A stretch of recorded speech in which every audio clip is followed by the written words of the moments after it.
Hey everybody, it's the Board Game Blogger. Today I'm here to review Paris Connection. Now, this is a wonderful train slash stock market manipulation game put out by Queen Games. Some kind of neat twists on the train building stock game because the pieces for the stocks are also the pieces for the trains. So if more people are holding part of a stock, then that train company has a shorter distance that they can build. It's kind of a neat mechanic.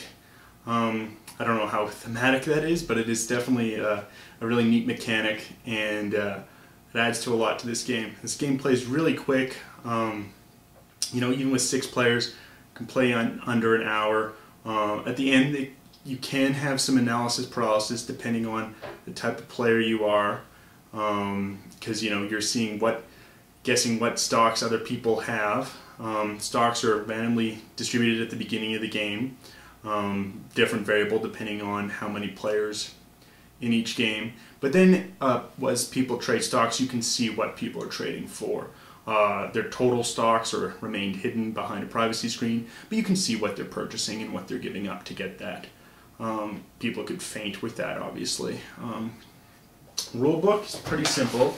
It's really just one page, double-sided, so you don't really need a play rate or an index or a table of contents. It's really just this simple.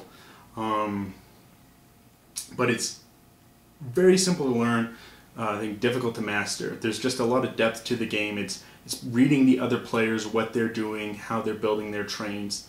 And it's a great Queen game. Queen always seems to have really good components. They produce it in Europe, not in China. And it's just a good game. They have these in different languages, so it's multilingual, easy to pick up that way, and it's not taking up the box with a ton of extra paper because it's one sheet, and it explains the game adequately enough. But I'm sure you're all eager to look at how the game actually plays, so why don't we take a look now. So this is the game on initial setup. You've got a map of France and your rail building within country of France. So you've got 6 different start locations for the 6 different rail companies, and this is going to be random each game where they're starting. It's just random draw, and then you have here their point value marker, how much they're worth. And you have here the different trains slash stocks for the companies. As you can see, they're not evenly divided at the beginning. That's because we've already randomly dealt out to each player the number of stocks. I've got this set up just as a 3-player game. Game plays 3 to 6. And in a 3-player game, then you just have 10 trains randomly distributed. So here's sort of my player, my initial starting hand of stocks. So I've got most stocks in yellow and blue, 1 in red and brown, and 2 in purple. Unfortunately, there's nothing denoting the different symbols for the train companies. So if you're colorblind, I'm not sure how good of a game this could be for you. You might have issues, there's no symbols printed on the different colors, so that could be an issue for you if you're colorblind. You can look at the privacy screen. It will tell you how many stocks you can hold given the game. So in a 3-player game, you can hold up to 20 stocks without having a penalty. If you go over, you're going to get penalized heavily for that stock. This shows the point value of the different cities that are connected. So if you connect to a white city, it's 1 point, 2 points for a purple, 3 for a red, and 4 for a blue. So now on my turn, I'll be the start player as a start player marker. It's not really necessary, but it's there nonetheless. So now on my turn, I can do one of 2 things. I can either build track, take a piece from here and build it, or I can trade in for stock. That is, I can take a piece here, trade in, and I'll do that on my first turn. Let's say I will trade in a purple, and now I can trade it in for 1 or 2 shares of a different company. So I'm going to try and get, corner the market in blue, so I will then take 2 blue shares.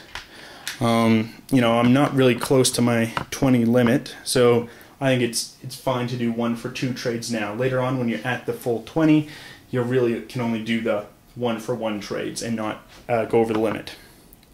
So now, let's say it's the next player's turn, and unbeknownst to me, they also hold some blue, so they're going to build a blue connection here. So they'll go here, build into this city, and now it's connected, and it will go up 1.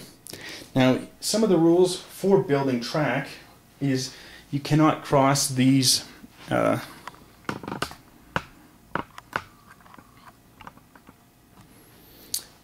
locations here.